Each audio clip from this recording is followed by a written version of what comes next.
Imam Abu Hanifa had a neighbor that was a drunk. All night long would hear this young man getting drunk and screaming at himself and screaming. He used to constantly say, no one cares about me, no one loves me. And he says, what a young man they've abandoned. So Imam Abu Hanifa rahimahullah, one night he realizes that the man's not crying out. So he says, maybe, he drunk himself to sleep tonight.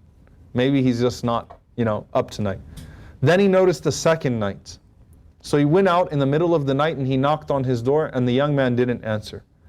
The next day, Imam Abu Hanifa rahimahullah, he went to Fajr and was troubled. Like he didn't sit for adhkar, he didn't sit for his lectures.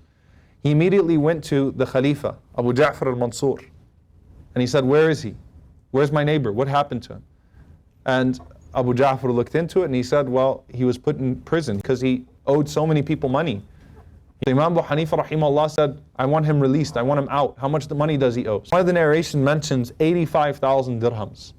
Not a small amount of money. Imam Abu Hanifa rahimahullah went home, he got his money. He said, here's his money, I'll pay it off and I want him out.